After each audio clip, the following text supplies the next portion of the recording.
ஒன்று வந்து துப்பாக்கியில் வந்து போய் வரவா. It is 100% for Indian army soldiers.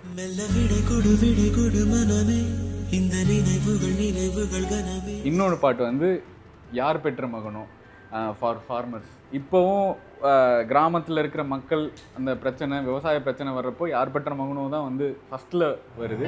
யார் பெற்ற மகனோ நீ, யார் பெற்ற மகனோ.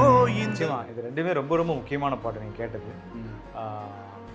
அது அது இறைவன் அல்லது திரையுலகம் எனக்கு கொடுத்த ஒரு பெரிய பாக்கியம் என்னென்னா, வெறும் பாட்டில் நம்பர்ஸை மட்டும் ஏற்றிட்டு போகாமல் இந்த மாதிரி ஒரு அழுத்தமான ஒரு ஐகானிக் சிச்சுவேஷன்ஸ் வந்து எனக்கு கொடுத்தது. நண்பன் மோகம் நெஞ்சில் நடந்து போகும். வெறும் டூயட்ஸாக ஒரு 100 டூயட் எழுதணும், ஒரு 200 பாட்டு வந்து குத்துப்பாட்டு எழுதணும் அப்படிங்கிறது இல்லை.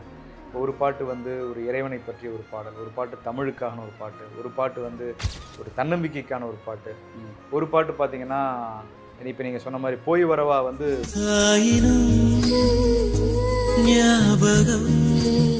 தேசத்தை தன்னுடைய தோள்களில் சுமந்து கொண்டு போகிற அந்த உறவுகளை பிரிந்து போகிற மனிதர்களுக்கான அந்த வீரர்களுக்கான ஒரு சமர்ப்பணமா ஒரு பாட்டு.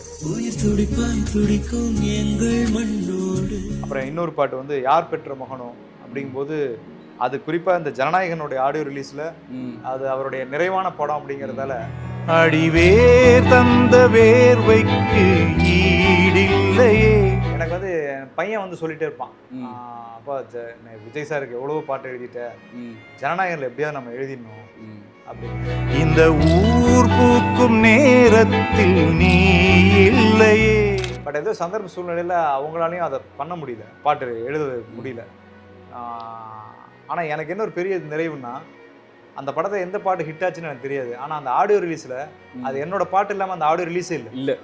கை வீசும் பூங்காத்தே நீ எங்கு போனாயோ. யார் பெற்ற மகனை போட்டு தான் அந்த பாட்டை முடிச்சாங்க.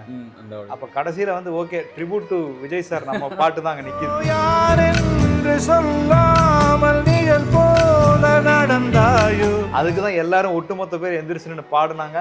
எல்லாருமே வந்து கண் கலங்கி முறைதான் ஒரு முறைதான் உன்னை பார்த்தால் அது வரமே.